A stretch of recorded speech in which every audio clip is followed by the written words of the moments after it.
Hi, welcome. In this video we will have a chapter-by-chapter summary of The Legacy by Elle Kennedy.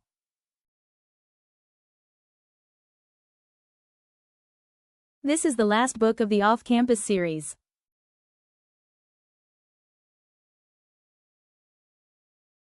Part 1. The Pact. Chapter 1. Logan, a young professional hockey player in Boston, spends an evening at a crowded bar listening to three businessmen who have turned flirting into a betting game. Each man chooses a woman, invents odds of getting her phone number, places a wager, and then attempts to approach her. Amused by their childish competition, Logan decides to join in. He sets his sights on a beautiful brunette whom the others nickname Little Miss Innocent. Despite their doubts, Logan bets that he can get her to kiss him passionately within 5 minutes. As Logan approaches the woman, an instant attraction develops between them. She appears shy yet witty, matching his playful confidence. Although he admits the existence of the bet, he explains that he is not interested in her phone number or the money. He simply wants to kiss her because he finds her incredibly attractive. During their conversation, Logan realizes that beneath her sweet and innocent appearance lies a far more daring and confident side. The tension between them finally erupts when the woman kisses him in front of everyone, proving Logan right. However, the chapter ends with an unexpected twist. The mysterious brunette is actually Grace Ivers, Logan's longtime girlfriend. What initially appears to be a spontaneous encounter is revealed to be an elaborate role-playing game between a committed couple trying to keep their relationship exciting. In the end, Logan realizes that winning the bet means nothing compared to how lucky he is to have Grace in his life. Chapter 2. On Christmas Eve, Logan helps Tim Ivers, Grace's father, by changing the oil in his SUV. As they work together, Logan reflects on how much he values Tim and how the older man has become the father figure he never truly had growing up with an alcoholic father. Although Logan's relationship with his own father has improved since his sobriety, the scars of the past remain. Their conversation shifts to family, Grace's annual summer trip to Paris, and Logan and Grace's certainty that their relationship is headed toward marriage, despite concerns about managing their complicated family dynamics. When they return inside to celebrate Christmas, a UPS driver delivers a mysterious package addressed to Grace. The enclosed note simply reads, "I missed you," immediately putting Logan on edge. The mystery quickly turns into alarm when Grace opens the box and discovers Alexander, a creepy porcelain doll she and Logan recognize instantly.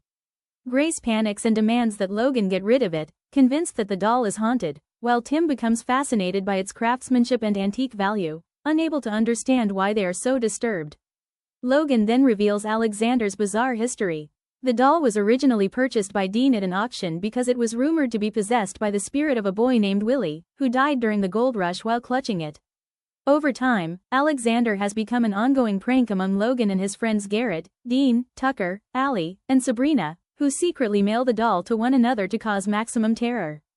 Eventually, Tim stores Alexander in the attic to spare the arriving guests from the unsettling surprise. Left alone, Logan and Grace share a quiet, affectionate moment, confessing how difficult it is to be apart because of Logan's professional hockey career. Even with a few days left together, they both know it will never feel like enough time. Chapter 3. A few days after Christmas, Logan leaves for another stretch of away games, forcing Grace to confront the ongoing challenge of their relationship. Their love remains strong, but their schedules rarely align.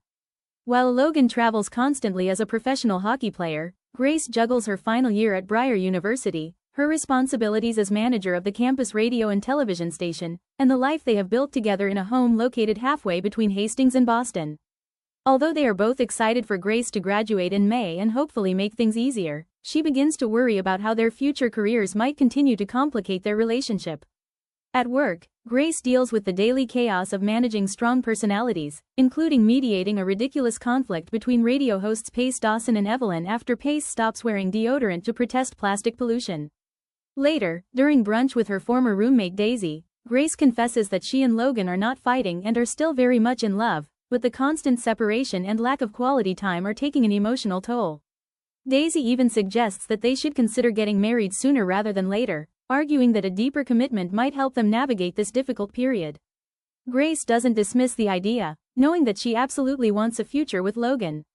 Ultimately, Grace realizes that their biggest obstacle is not a lack of love, but a lack of time. Both are deeply committed to their ambitions, Logan to establishing himself in professional hockey and Grace to pursuing her dream of becoming a news producer.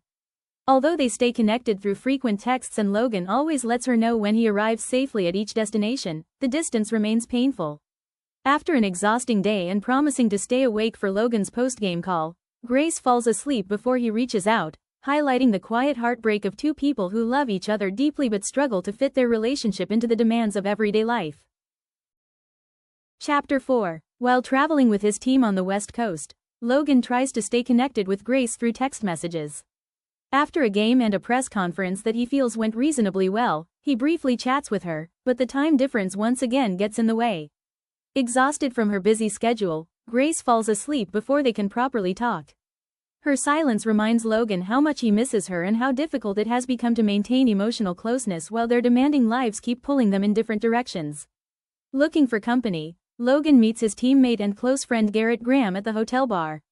After joking about the infamous haunted doll Alexander and debating whether to send it to Tucker and Sabrina as a wedding gift, Logan finally confesses his real concern.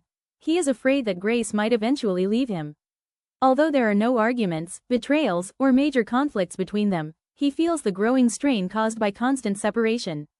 Garrett reflects on his own relationship with Hannah, advising Logan to make Grace a priority by creating shared experiences, trying new things together, and making the most of whatever time they have. Inspired by the conversation, Logan begins considering a short getaway with Grace during their upcoming break. The evening takes a shocking turn when Logan returns to his hotel room and finds a naked woman, the same fan from the lobby, waiting for him in his bed. The situation becomes even more bizarre when he realizes she has handcuffed herself to the bedpost, expecting him to reciprocate her advances. Remaining completely loyal to Grace, Logan firmly rejects her, threatens to involve security, and walks out of the room rather than engage with her. He ends up spending the night in Garrett's room while reporting the incident to the hotel staff. Laughing at the absurdity of it all, Garrett tells him that dealing with overzealous fans is practically a rite of passage for professional hockey players, ending the chapter on a humorous note while reinforcing Logan's unwavering devotion to Grace. Chapter 5. While spending the evening at home watching the Boston-New York game, Grace receives a link to a ridiculous article from HockeyHotties.com claiming that John Logan and Garrett Graham might secretly be romantically involved. Using harmless photos taken at the San Jose hotel, showing the two teammates sharing drinks and riding the elevator together, the gossip site builds an outrageous narrative about a hidden relationship. Amused, Grace joins the group chat with Hannah, Allie, and Sabrina, and the women joke about their boyfriend's supposed affair. However, the conversation also takes a more serious turn when Hannah confirms that obsessive fans breaking into players' hotel rooms is, unfortunately, a genuine issue in professional hockey, which eases some of Grace's lingering discomfort about Logan's recent experience. As she studies and watches the game unfold, Grace feels both proud and emotional seeing Logan play on television. She tries to focus on her coursework and catches up on her mother's adventures through social media, but she cannot ignore how much she misses him whenever they are apart. Later that night, Logan returns home after celebrating with teammates following the game. Grace checks on him after seeing him take a hard hit on the ice, and he reassures her that he is fine. Their playful teasing about the gossip article soon turns heartfelt when Logan makes it clear that there is only one person he intends to marry, Grace.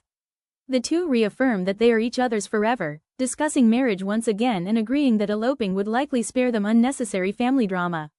The chapter also highlights the effort they both make to nurture their relationship despite their demanding schedules. Logan listens attentively as Grace talks about school and work, showing that he genuinely values every part of her life. Finally, he reveals the surprise he has been planning. Taking advantage of their shared time off around New Year's, he has arranged a 2-day getaway to Vermont before his next road trip. Although he regrets not being able to whisk her away to a tropical destination, Grace is thrilled by the idea of spending uninterrupted time together skiing and staying in a cozy bed and breakfast with a fireplace. The chapter ends on a hopeful note, with both of them excited for the chance to reconnect and create new memories together. Chapter 6. Logan is genuinely excited about the spontaneous trip to Vermont with Grace. After weeks of demanding travel schedules and the pressures of professional hockey, he sees these 2 days as a chance to reconnect with her without interruptions. During the drive, he reminisces about the old pickup truck he used to drive in college, while Grace playfully reminds him of the benefits of his new Mercedes, especially the heated seats. They also laugh over text messages from Dean and Tucker, who continue teasing Logan and Garrett about the absurd rumors suggesting they are secretly involved. As they get closer to the bed and breakfast, the mood shifts. The road becomes narrow and isolated, snowfall intensifies, and Grace grows increasingly uneasy about their surroundings. When Logan checks the weather, he realizes that a major blizzard is expected in northern Vermont and sheepishly admits that he only checked Boston's forecast before the trip.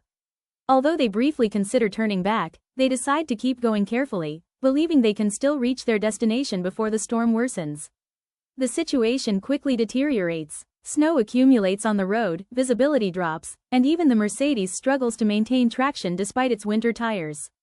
Logan slows down while the couple searches for any nearby motel or shelter, but they appear to be stranded in the middle of nowhere. Then, startled by a gust of blowing snow, Logan instinctively taps the brakes. The SUV immediately fishtails out of control and veers off the road. The chapter ends on a cliffhanger as Logan shouts for Grace to hold on while the car barrels down the snowy embankment. Chapter 7. After Logan and Grace's Mercedes skids off the road during the blizzard, they find themselves stranded at the bottom of a snowy slope. Fortunately, neither of them is injured and the vehicle remains intact, but the terrifying experience leaves Grace shaken. Trying to stay optimistic, Logan attempts to drive the SUV back up to the road. When the car fails to gain traction, he gets out to push while Grace takes the driver's seat. For a brief moment, it seems like their plan might work, but Logan slips on the ice and the vehicle slides back down the hill, forcing them to give up. Realizing the seriousness of their situation, they decide to call for roadside assistance. Although Grace uses humor to ease the tension, her fear becomes increasingly evident as they face the possibility of being stranded in the middle of nowhere during a blizzard. Logan contacts Mercedes roadside assistance, but weak cell service repeatedly disconnects the calls. When he finally reaches someone, he learns that help will not arrive until the following morning because of the storm and the New Year's Eve holiday.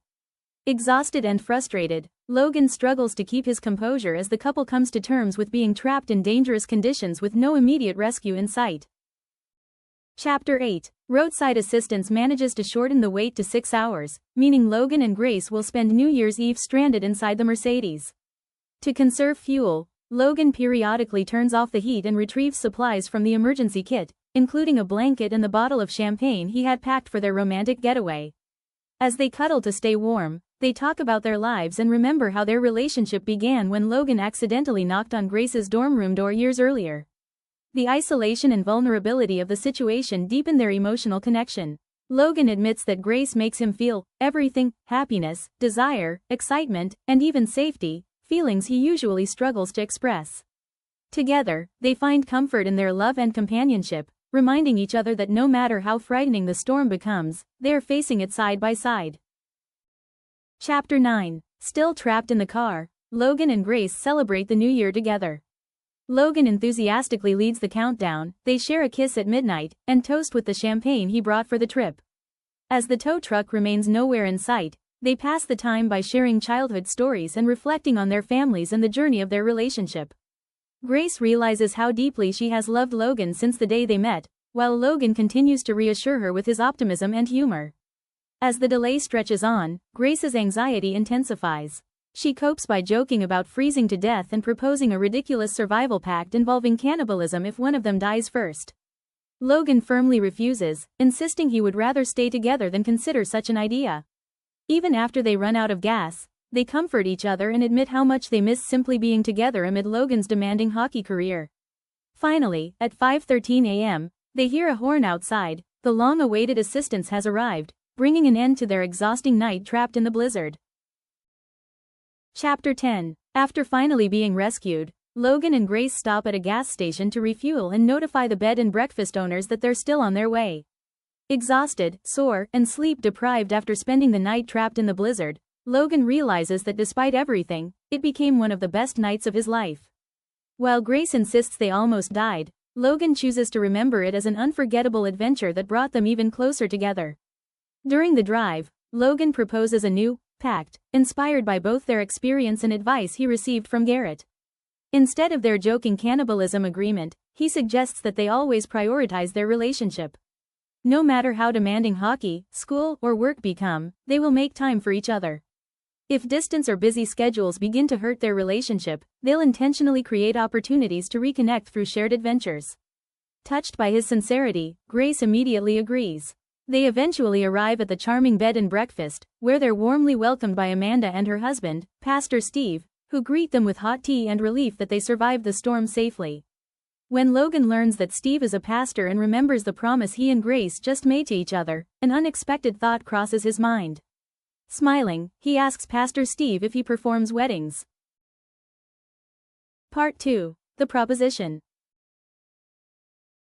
Chapter 11. Dean Hayward De Laurentiis decides he's finally ready to propose to Allie Hayes and turns to his best friends, Garrett Graham and John Logan, for help rehearsing the perfect proposal speech. What should have been a heartfelt practice session quickly turns into comedic chaos. Garrett dismisses Dean's attempts as unromantic, while Logan encourages him to be more passionate and emotional. Through the failed rehearsals, Dean reflects on how much Allie changed his life.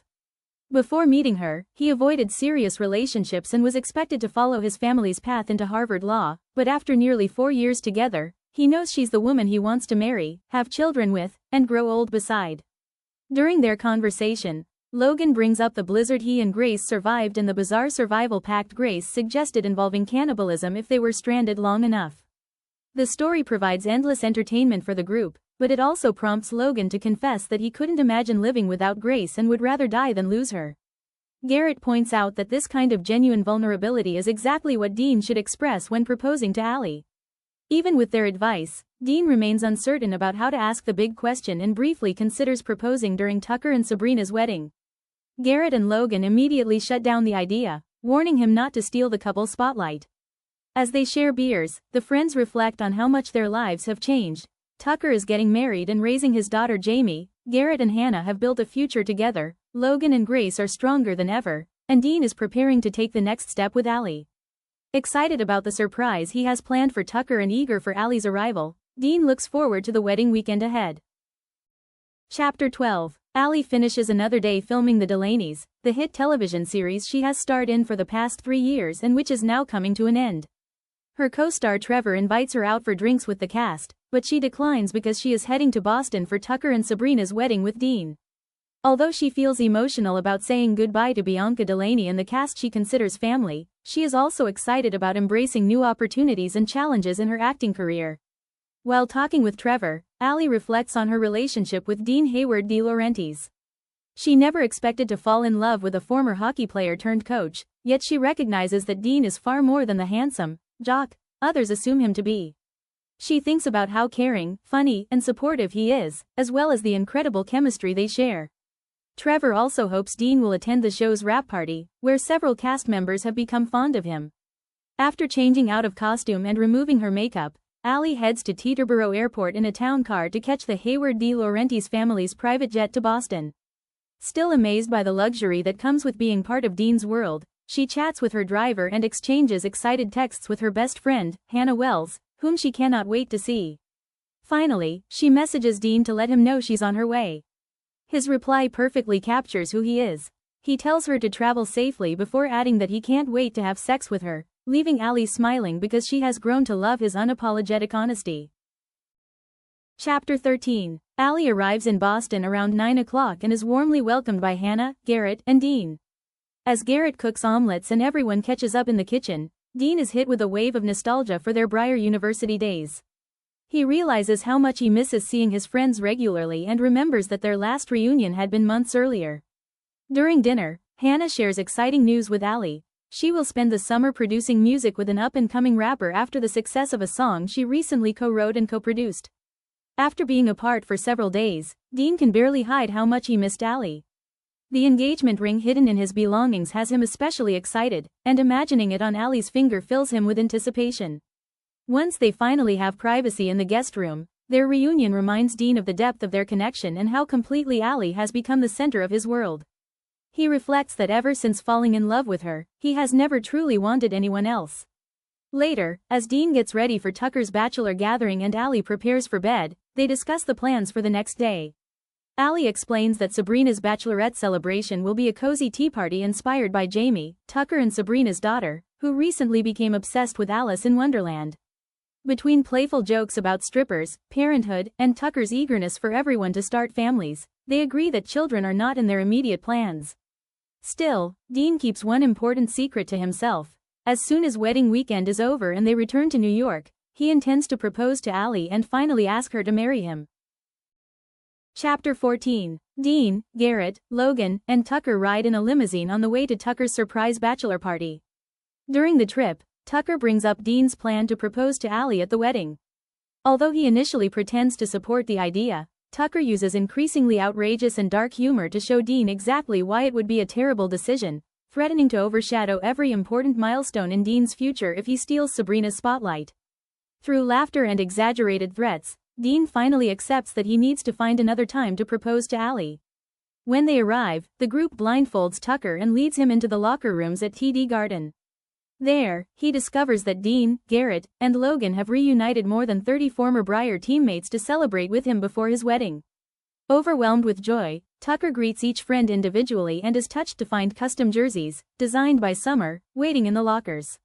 After learning that Sabrina already knew about the surprise and had accounted for the extra guests, Dean reveals the final gift. They have 2 hours to skate together on the TD Garden ice. For Dean, surrounded by old teammates and lifelong friends, it becomes the ultimate bachelor party and an unforgettable reunion. Chapter 15. Allie attends the bachelorette celebration for Sabrina James, who is soon to become Sabrina Tucker. The intimate event takes place in an elegant hotel tea room and includes close friends such as Hannah, Grace, Summer, Hope, Karen, Samantha, and Kelsey. Still, the true star of the morning is Jamie, Sabrina and Tucker's adorable 3-year-old daughter. Dressed in a purple tutu dress and a tiara, Jamie charms everyone with her sweet personality, loudly asks each guest if they're okay, and creates hilarious moments by eating a cookie off the floor and repeatedly covering herself in chocolate and icing. Watching Sabrina handle every situation with endless patience reminds Allie why everyone loves and admires her.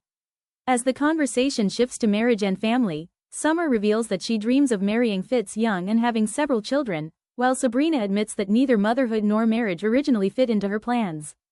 However, she knows that Tucker is the person she wants beside her forever.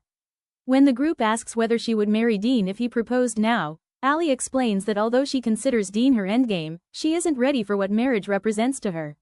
In her mind, engagement, marriage, and starting a family are deeply connected steps, and she doesn't feel prepared for any of them yet. Observing Sabrina's exhausting yet loving reality as a mother only strengthens Allie's decision to postpone those milestones until much later in life. Chapter 16. At Tucker and Sabrina's wedding reception, Dean watches the newlyweds make their entrance alongside little Jamie, who steals everyone's attention dressed like a princess. Sabrina looks stunning in her elegant gown, while Tucker radiates pure happiness. Seeing them together makes Dean picture a future wedding with Allie, and he teasingly hints at the idea. However, his excitement takes a hit when Allie casually reminds him that he would first need to ask her father, Joe Hayes, for his blessing before proposing. Realizing that this intimidating conversation is unavoidable leaves Dean genuinely nervous. As the evening unfolds with dinner, heartfelt speeches, and dancing, Dean reconnects with former teammates and reflects on how adulthood has changed their friendships. He also quietly mourns the absence of Bo Maxwell, wishing his late friend could have shared this special night. Later, Coach Jensen unexpectedly delivers a short but meaningful toast, admitting that Tucker caused him the least grief out of all the players he coached and expressing pride in the life Tucker has built with Sabrina and Jamie.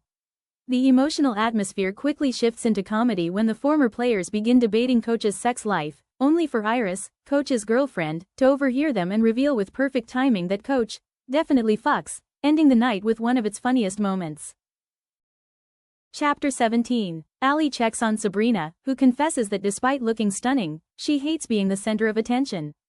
Worried that Dean might be getting serious ideas about marriage sooner than she wants, Allie goes looking for Hannah and accidentally uncovers a shocking secret. Grace and Logan secretly got married 4 months earlier during a spontaneous trip to Vermont and haven't told anyone yet.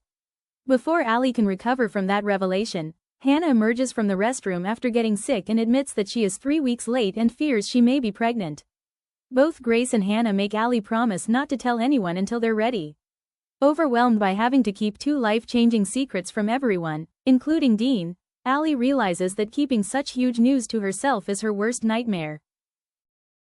Chapter 18. Dean visits Joe Hayes, Allie's father, under the pretense of bringing him groceries, but Joe immediately figures out the real reason behind the visit. Dean has come to ask for permission to marry his daughter. Before Dean can deliver the heartfelt speech he had prepared, Joe cuts him off, admits he already knows what's coming, and gives his blessing despite joking that emotional conversations feel like torture to him. Dean shows him the engagement ring, and Joe confidently says that Allie will love it. He also acknowledges that while he wasn't initially Dean's biggest fan, he knows Allie loves him, and that's what matters most. Although Joe points out that they are still young and that modern couples no longer have to rush into marriage and children, he fully supports whatever future they choose together. Relieved and touched by Joe's gruff approval, Dean shares sandwiches, beers, and hockey talk with the man he hopes will soon become his father-in-law. Dean's next stop is Manhattan, where he visits his mother at her law office to ask if he can use the family penthouse at the Hayward Plaza Hotel that evening. He reveals his plan by placing the engagement ring box on her desk, and she immediately bursts into excitement, hugging him and celebrating the news. Dean explains that he doesn't want to delay the proposal because of upcoming work and coaching commitments, and he intends to ask Allie to marry him that very night. He also insists that she keep everything a secret until after the proposal, especially since Summer has a habit of unintentionally spilling family secrets. Although she worries about hiding such big news from Dean's father, she agrees. By the end of the chapter, Dean has received both Joe's blessing and his mother's enthusiastic support, leaving him more certain than ever that tonight is the night he will ask Allie to spend the rest of her life with him. Chapter 19. That evening, Allie arrives at the penthouse unaware of Dean's plans. Although she enjoys the romantic dinner he prepared, she gradually notices the warning signs: Dean's special suit, the elegant setting, and his unusual behavior. The moment she realizes he is about to propose, she stops him before he can take out the ring. Allie reminds Dean that she has repeatedly explained she isn't ready for marriage or children, while Dean admits that he no longer wants to wait. Their conversation turns into a painful argument as both feel unheard and misunderstood. When Allie confesses that she would probably answer, maybe, if he proposed right then, Dean is deeply hurt. Unable to process her hesitation, he walks out of the penthouse, leaving their seemingly unshakable relationship facing its most serious conflict yet. Chapter 20. 2 days after the failed proposal, Dean is still giving Allie the silent treatment and refuses to discuss what happened. Their demanding work schedules only worsen the situation, and when they finally confront each other again, Dean insists that the issue is simple: he wanted to propose, and Allie rejected him. During their argument, Allie learns that Dean had even asked Joe Hayes for his blessing, proving how serious and committed he truly was. Despite this, Allie stands by her belief that she isn't ready for marriage or everything she associates with it. Hurt and frustrated, Dean leaves the apartment, while Allie accepts an invitation to a nightclub with her co-stars Trevor, Serafina, Malcolm, and others in an attempt to escape the tension. At the club, however, Allie finds herself reconsidering her position. Hannah and her friends challenge her perspective, with Serafina offering a powerful analogy: relationships are like ladders, and although couples may be climbing toward the same future, they don't always place the rungs in the same spots. Allie realizes that, for Dean, an engagement isn't necessarily an immediate leap into marriage and parenthood, it is reassurance that they are moving forward together. This realization becomes even clearer when she compares Dean to Elijah, an obnoxious and persistent acquaintance whose inappropriate flirting highlights how fortunate she is to have Dean. Understanding that she already knows Dean is the person she wants forever, Allie recognizes that her rigid expectations may have hurt him unnecessarily. Determined to fix things, she texts Dean and learns that he is in Newark with Garrett and Logan after a hockey game. When he mentions staying at the Azure Tower, Allie discovers that Elijah's family owns the hotel and sees the coincidence as the perfect opportunity to chase after the man she loves. Chapter 21. Dean spends the evening at the Azure Tower Hotel in Newark with Garrett after Garrett and Logan's hockey game. As they drink and joke around, Garrett challenges Dean about the failed proposal and points out that Allie had repeatedly told him she wasn't ready for an engagement. Although Dean argues that the ring symbolizes commitment and security, he ultimately realizes he can't force Allie into anything. He decides that since she loves him and sees a future with him, he's willing to wait until she's ready. Everything changes when Dean hears Allie's voice coming from Logan's adjoining room. Having traveled all the way to Newark to find him, Allie managed to get a copy of Logan's room key through a connection she made at the club. After the hilarious misunderstanding involving a naked Logan and a flying stiletto, Dean and Allie finally get time alone. Ali admits that she's always planned every step of her life and relationship, but she now understands that a partnership means considering each other's needs. She proposes to Dean herself, asking him to be her fiancé. Deeply moved, Dean accepts, and the two reconcile and become officially engaged. The next morning, Dean wakes up beside his fiancée, thrilled to see the dazzling engagement ring on Ali's finger. After informing their families about the news, they receive a delivery from Grace and Logan congratulating them on their engagement. Unfortunately, the package contains Alexander, the horrifying porcelain doll that has become an ongoing prank among their friend group. Shocked and disgusted by what Dean calls Logan's ultimate betrayal, the couple once again finds themselves caught between romance and chaos. The chapter ends with Ali joking about how lucky Grace is to have Logan, leaving Dean utterly bewildered. Part 3. The Honeymoon. Chapter 22. Tucker reflects on how fatherhood has completely changed his life. Once the confident college hockey player surrounded by admirers, he now spends his days at an indoor playground watching his daughter Jamie play dress-up as a princess among other children. As he chats with other fathers about their kids' amusing phases, Tucker realizes how lucky he is that Jamie's current obsession is harmless. His pride in her grows when he learns that she gave away her tiara and jewelry to two little girls who didn't have princess accessories, showing just how kind, generous, and thoughtful she truly is.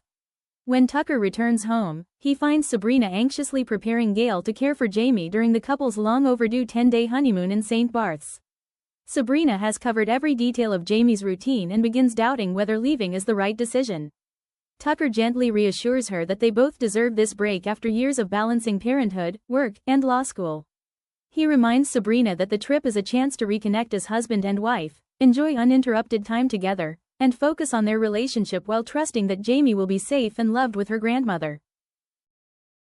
Chapter 23. On the first day of their honeymoon, Sabrina tries to relax while Tucker encourages her to stop worrying about leaving Jamie with Gail. During their flight to St. Barth's, they become entertained by Marcia and Harold, a bickering middle-aged couple whose constant arguments quickly shift into affectionate banter. Between glasses of champagne, Sabrina reflects on how fortunate she is to have such a solid relationship with Tucker. At the same time, she wrestles with a major career decision, choosing between a prestigious criminal defense position at a top law firm that would demand exhausting hours, or accepting an offer from a smaller civil defense firm that would allow her to spend more time with Tucker and Jamie. True to his nature, Tucker reassures her that he supports whichever path will make her happiest. As Sabrina begins enjoying the intimacy of being alone with her husband and reminisces about the passion and spontaneity they once shared, the mood aboard the plane suddenly shifts. The smell of smoke, initially blamed on a chain-smoking passenger, becomes stronger, and Tucker realizes something more serious may be happening. The captain soon announces that the plane must make an emergency landing in Jacksonville due to a mechanical malfunction. Panic spreads through the cabin, prompting even Marcia and Harold to forget their arguments and reaffirm their love for each other. Horrified by the realization that she and Tucker do not even have a will, Sabrina clings to her husband's hand as they brace for impact, uncertain of what awaits them next. Chapter 24. After the emergency landing in Jacksonville, Tucker and Sabrina learn that the issue was a minor electrical malfunction in the plane's entertainment system. While waiting for a replacement aircraft, Sabrina becomes deeply shaken by how close they came to disaster and realizes they have never prepared a will or custody plan for Jamie. She immediately starts drafting one, naming Gail as Jamie's primary guardian and Garrett and Hannah as backups, while Tucker tries to ease the tension with humor about browser histories and personal belongings. Although Sabrina grows frustrated with his laid-back attitude, Tucker updates Gail and Dean about the delay, and the couple eventually resumes their journey to St. Barth's. Once they arrive at Villa LeBlanc, the De Laurentiis family's luxurious vacation home, the stress and exhaustion of the day slowly fade away. Sabrina is stunned by the private beach, dock, pool, and thoughtful amenities waiting for them.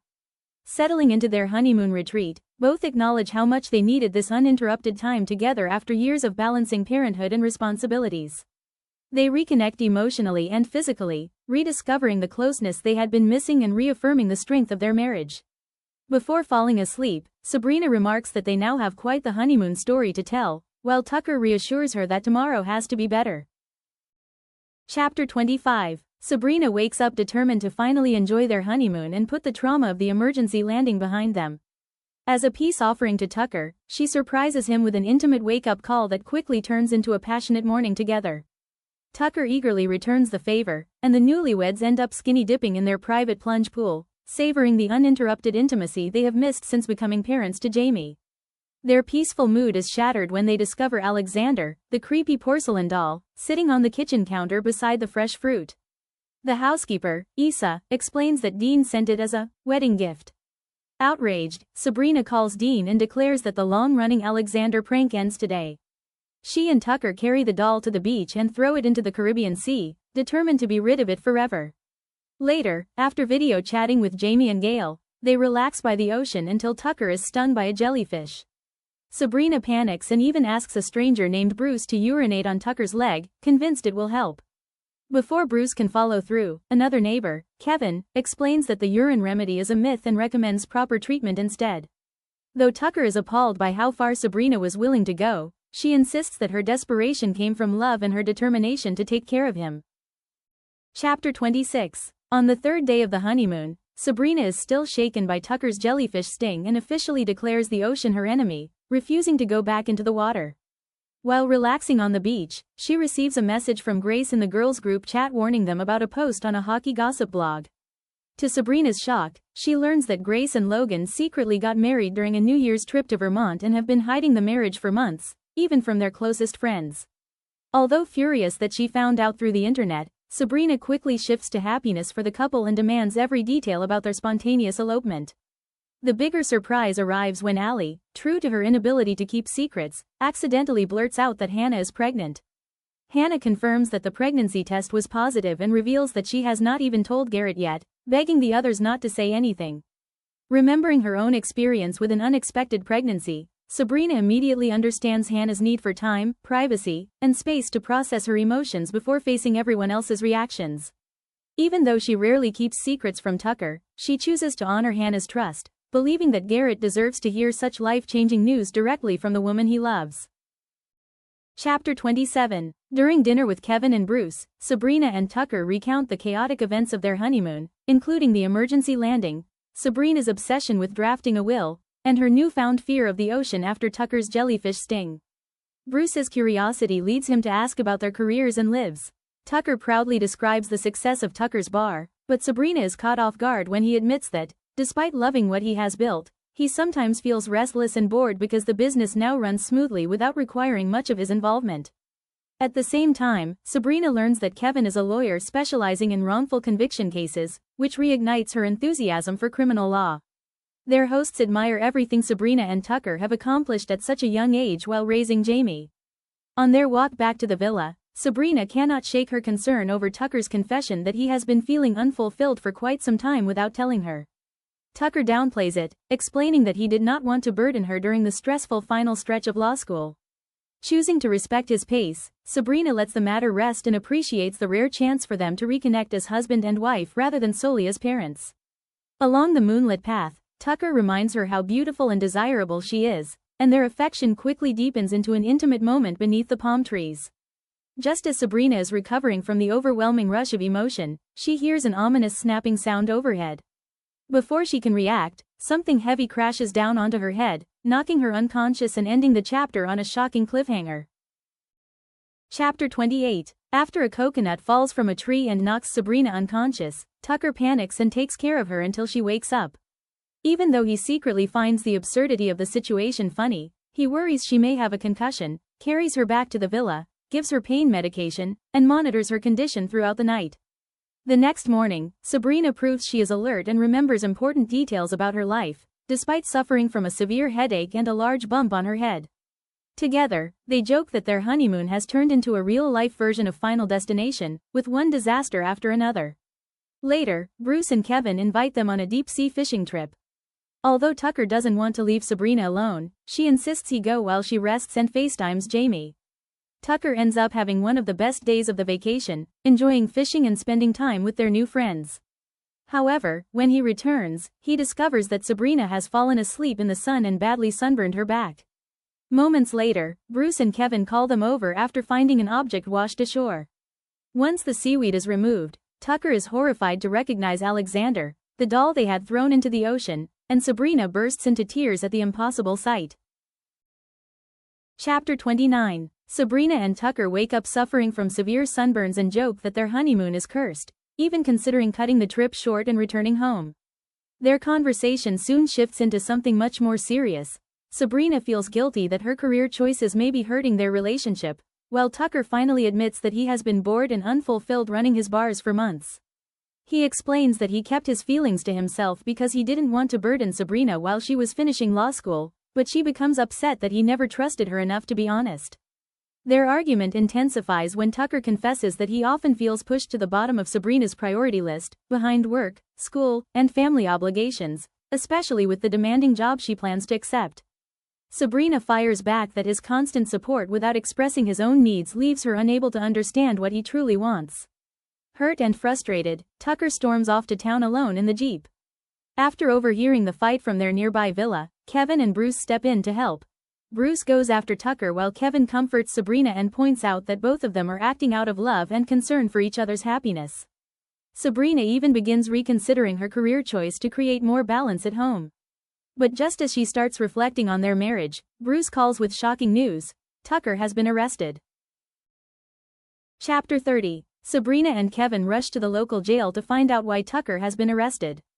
Bruce explains that they had been peacefully sitting at a marina bar when a stranger suddenly confronted Tucker, angrily accusing him of something they couldn't understand because of the language barrier. Soon afterward, police officers arrived and arrested Tucker without further explanation. Sabrina gets a brief visit with him in his cell, where Tucker apologizes for walking away after their argument and admits that he no longer wants them to fight. Determined to help, Sabrina puts her Harvard legal training to work. With Kevin translating the French documents, she learns that Tucker has been accused of shoplifting and vandalism. However, Bruce and Sabrina provide a clear timeline proving Tucker never went near the alleged crime scene, and the police found no stolen items on him or in the Jeep. After persistently challenging the officers and threatening legal action, Sabrina successfully secures Tucker's release. Back at the villa, Sabrina and Tucker finally have the honest conversation they have been avoiding. Tucker confesses that he tends to suppress his own frustrations because making Sabrina and Jamie happy has always been his priority, while Sabrina realizes that her demanding schedule has unintentionally pushed their relationship into the background. They acknowledge that their real issue is not a lack of love, but a failure to communicate openly about their needs and expectations. Promising to be more honest and to prioritize their marriage, they agree to postpone major career decisions until they return home. After a honeymoon filled with disasters, arguments, and bad luck, they end the night fully reconciled, reminding each other that no matter what happens, they will always stand by one another. Chapter 31. On the final morning of their honeymoon, Tucker wakes up before Sabrina and enjoys a peaceful moment with her before they are reminded that it's time to return to Boston. Reflecting on the trip, they realize that after Tucker's arrest and their emotional reconciliation, they finally managed to enjoy the relaxing vacation they had hoped for. Before leaving, Kevin and Bruce stop by to say goodbye and surprise them with life-changing opportunities. Kevin reveals that he investigated Sabrina's credentials and offers her a position at his prestigious Manhattan law firm, handling wrongful conviction cases with more manageable hours. At the same time, Bruce invites Tucker to become his business partner in launching physical fitness centers, relying on Tucker's talent for building successful businesses. Shocked yet excited, Sabrina and Tucker begin seriously considering a move to New York. On the way to the airport, they discuss how the opportunity could improve both their careers and family life with Jamie, especially with Gail's support and friends already living there. They also acknowledge the difficulties of leaving Boston and adjusting their daughter's life. Between joking about getting rid of the creepy doll Alexander by mailing it to Garrett, they decide not to rush such a major decision. Agreeing that their immediate priority is returning home to Jamie, they choose to revisit the idea once they're back in Boston and have had time to think it through. Part 4. The Legacy. Chapter 32. Hannah attends the NHL Honors Ceremony in Boston with Garrett and Logan, where Garrett is set to receive the Goal of the Year award. Despite the glamorous setting, Hannah is having a miserable time. 8 weeks pregnant, she is battling nausea, constant bathroom trips, and exhaustion while keeping her pregnancy a secret from Garrett. For weeks, she has found reasons to postpone telling him. She didn't want to overshadow their friend's wedding, distract him during the hockey season, or burden him after his team's playoff disappointment. Although she feels awful, she finally decides that she will tell Garrett the truth that night after they return home. In the restroom, she overhears two women admiring Garrett and even joking about his father, Phil Graham. Hannah handles the awkward situation with humor, introducing herself as the lucky bitch they were referring to and revealing that she and Garrett have been together since college, happily unmarried. Back at her seat, Hannah is faced with another unexpected challenge. Phil Graham is attending the ceremony to present an award. Knowing the emotional scars Garrett carries from the abuse he suffered at his father's hands, she immediately worries because neither of them had been warned. Before the event begins, Hannah shares a lighthearted exchange with Logan and Garrett, who continue teasing each other about future wedding roles and best man duties. However, the mood shifts when Hannah tells Garrett that Phil is there. His excitement quickly disappears, replaced by anger and emotional restraint. As Garrett squeezes Hannah's hand, she feels both sympathy and concern, realizing that a night meant to celebrate his achievements is now overshadowed by the prospect of publicly facing the man who made his childhood a nightmare. Chapter 33. After the ceremony, Garrett copes with Phil Graham's presence by retreating to the bar with Hannah. Although she reassures him that they can leave whenever he wants, Garrett knows he still has obligations to fulfill. Forced to interact with his father in front of team owners and reporters, he endures Phil taking credit for his accomplishments while suppressing the anger he still feels toward the man who abused him throughout his childhood. The situation improves when John Logan cleverly creates an excuse to pull Garrett away from the group. Surrounded by Hannah, Logan, and later Jake Connolly, Garrett briefly regains a sense of normalcy through jokes about golf, hockey careers, and relationships. Hannah reminds him how proud she is of the way he's handled everything, while Logan once again proves his unwavering loyalty as a friend. When Phil resurfaces alongside the team's general manager, Garrett and Hannah quietly slip out of the party before being drawn back into that toxic dynamic, choosing their peace of mind and their relationship over maintaining appearances. Chapter 34. After returning home from the NHL honors, Garrett remains deeply affected by his encounter with Phil Graham. Although he tries to unwind with Hannah, he senses that something is weighing on her mind. Eventually, Hannah tells him how proud she is of the way he handled the evening and encourages him to establish firm boundaries with his father by expressing how he truly feels. Garrett dismisses the idea, convinced that Phil only cares about public appearances and deliberately traps him in situations where any confrontation would become a scandal. Even so, Garrett sincerely appreciates Hannah's unwavering support and admits he could not have made it through the night without her. Later, Garrett still cannot sleep, haunted by memories of the abuse that both he and his mother endured. The next morning, he briefly finds comfort in the group chat with Tucker, Dean, and Logan, who congratulate him on his award while joking about the fate of the creepy doll Alexander. However, his peace is shattered when his agent, Landon, reveals that ESPN wants Garrett and Phil to participate together in a television special about their family legacy. The offer forces Garrett to relive painful memories, and he immediately refuses to pretend he has a loving relationship with the man who abused him for years. Although he understands that turning down the opportunity could create negative publicity, Garrett makes it clear that he would rather face criticism than sit beside Phil for a televised interview. Certain that his father continues to exert influence over his life, Garrett ends the chapter frustrated and painfully aware that Phil's shadow still follows him.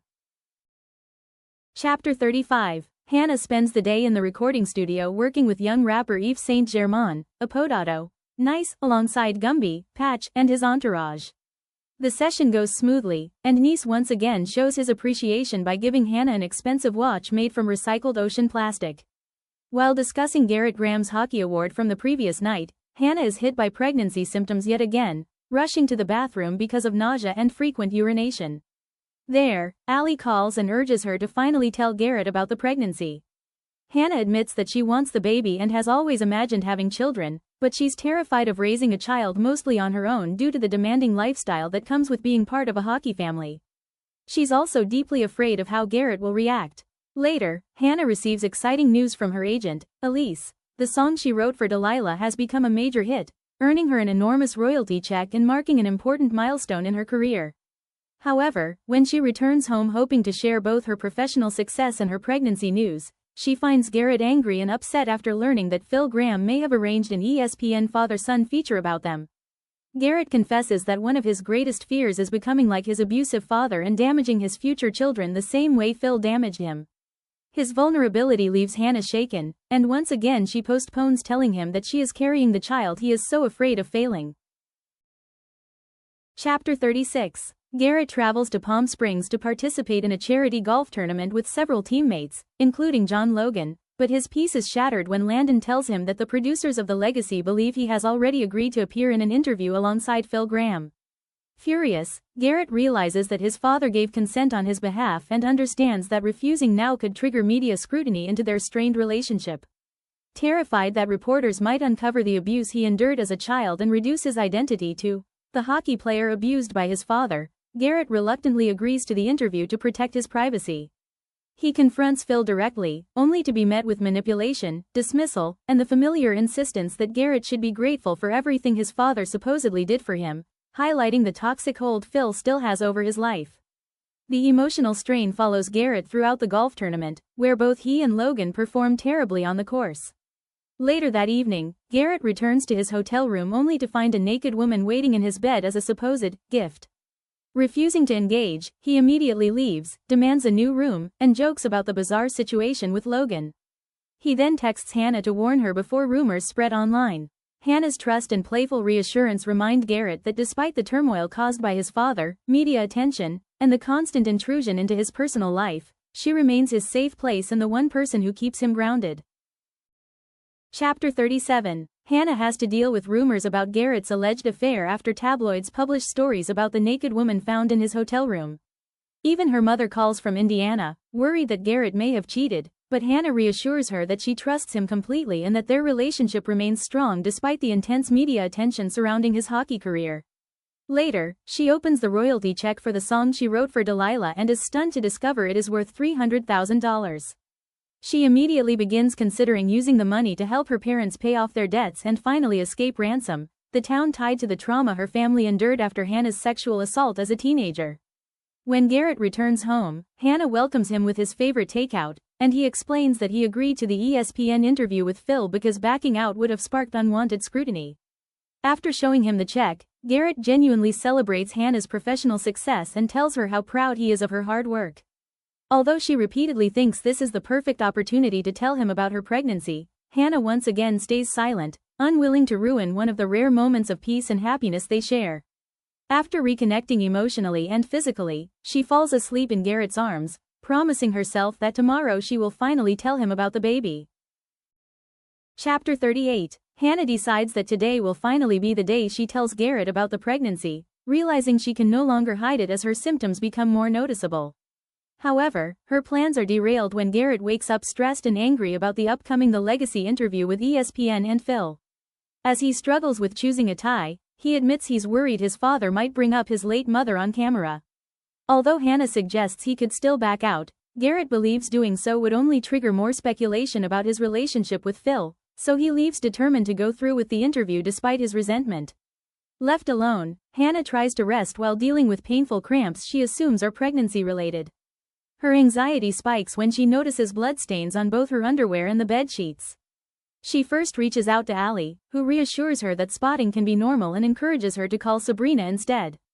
Drawing from her own experience as a mother, Sabrina explains that light spotting and mild cramping are often common during pregnancy, but warns that heavier bleeding could indicate a miscarriage.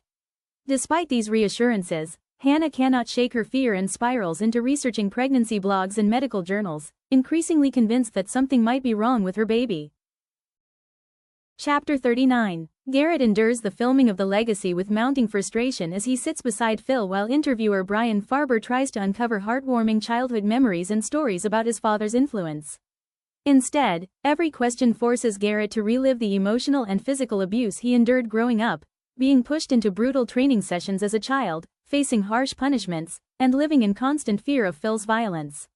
While Phil presents himself as the devoted father who nurtured his son's talent, Garrett struggles to answer with anything beyond detached remarks and bitterness. During a break, Landon encourages him to focus on hockey rather than his father, allowing Garrett to share an authentic memory about losing a game at age 10, working relentlessly to improve, and discovering that his passion for hockey came from challenging himself rather than chasing his father's approval. Despite this brief moment of honesty, the interview once again shifts toward Phil's role in Garrett's success, reigniting his discomfort. During another break, Garrett checks his phone and discovers numerous messages and a voicemail from Hannah.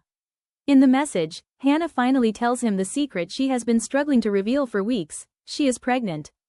But the joy of the announcement is overshadowed by fear as she tearfully explains that she is bleeding, worries that something is wrong, and begs Garrett to come home and take her to the hospital because she cannot face it alone.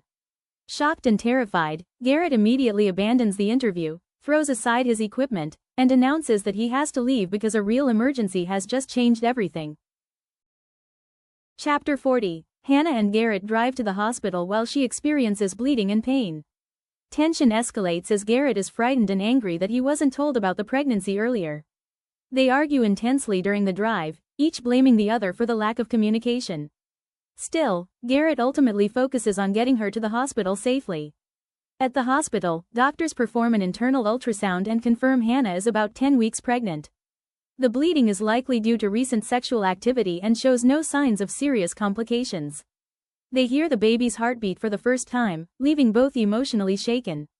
After reassurance, the doctor recommends rest, and Hannah, still emotionally unsettled, asks Garrett what they should do next. Chapter 41. At the hospital, Garrett stares at the ultrasound image of his baby while struggling to process the fact that he is going to be a father. He is overwhelmed with fear and insecurity, questioning whether he is capable of raising a child without repeating the mistakes of his own abusive father, Phil Graham. Hannah also expresses doubts, especially about raising the baby alone during hockey season, which heightens the emotional tension between them. Their conversation breaks down, and Hannah goes to bed, leaving Garrett emotionally unsettled. The next morning, their relationship remains strained. Hannah is distant, avoids talking, and leaves the house to pick up items from the studio to work from home. Garrett tries to connect, but she shuts him out, leaving him confused and worried. Desperate for advice, he calls his best friend Logan, who congratulates him but quickly criticizes Garrett for how he handled Hannah, telling him he needs to apologize and fix things. While talking to Logan, Garrett remembers Hannah mentioning working from home and notices a note reading, "Read Realty," which immediately alarms him. He begins to suspect that Hannah may be looking into moving out or even leaving him. The thought sends him into panic, especially as he realizes she may already be making major decisions without him. Overwhelmed by guilt and fear of losing her, Garrett abruptly ends the call and goes after her. Chapter 42. Hannah arrives at the studio to pick up her hard drive while Nice and engineer Max are working on a new track. Although she plans to leave quickly, she gets drawn into the creative process. At that moment, Garrett unexpectedly appears in the control room, interrupting the session. Through the talkback system, he apologizes for his reaction to the pregnancy news and asks Hannah not to leave him, believing she is planning to move out. Hannah is shocked and clarifies the misunderstanding. The realtor contact was for helping her parents sell their home and pay off their debts, not to leave Garrett. Relieved, he admits he panicked and reaffirms his commitment to her and the baby. He expresses his desire to raise the child together and offers to support her family if needed. The chapter ends with Garrett declaring his love, their reconciliation, and the studio entourage celebrating their pregnancy news. Chapter 43. This chapter marks Garrett's definitive turning point. He moves from being someone controlled by his past to someone actively choosing to confront it. His confession during the ESPN interview, "My father abused me as a child," is not just a dramatic reveal but an act of narrative ownership. He stops protecting his father's image and begins to reclaim his own story, shifting from silence to agency. The producer initially appears to be a standard media figure trying to capitalize on trauma, but his own history reframes the moment and reinforces the idea that speaking out can serve a purpose beyond publicity. Hannah continues to function as the emotional center of the story. Her presence ties Garrett's past trauma to his present instability and future responsibility. The pregnancy is not just a crisis but a structural force pushing both of them toward maturity and mutual dependence. By the end of the chapter, her support helps stabilize Garrett, not by fixing him, but by grounding him in a relationship that makes facing his past feel survivable. Overall, the chapter connects three timelines: past trauma, present conflict, and future fatherhood. The central theme is breaking generational cycles. Garrett's decision to speak publicly is not only about healing himself, but about the kind of father he wants to become. It closes one emotional arc while opening another, shifting the story firmly toward identity, responsibility, and change. Epilogue. Sabrina and Tucker arrive with Jamie shortly before Garrett and Hannah head out for their doctor's appointment, turning the morning into unexpected chaos. The little girl insists on bringing a gift for the baby, and although the couple is suspicious from the start, they end up opening the bag. Inside are eerie antique dolls with even more disturbing backstories than their appearance suggests. While Jamie is delighted, the adults react with horror, joking about destroying them, caught between laughter and discomfort. In the exam room, the tension from the dolls lingers until the doctor arrives and begins the ultrasound. Garrett and Hannah try to stay calm, but the moment feels surreal, filled with nerves, awkward humor, and his steady grip on her hand. Recently engaged, with a ring marking their future, they face the uncertainty of the scan without knowing what will be revealed. The doctor finally announces that there is not one baby, but two. The news leaves Garrett and Hannah in shock, struggling to process the unexpected as their reality shifts in seconds. Garrett reacts with practical disbelief, even worrying about having bought only one jersey, while the doctor confirms they are expecting a boy and a girl. In that moment, shock turns into awe and emotion at a future that has suddenly expanded beyond anything they imagined. Thank you for watching. If you want videos for the spin-off series, Briar You, let me know in the comments. Before I go, remember that reading is to the mind what exercise is to the body. Kisses.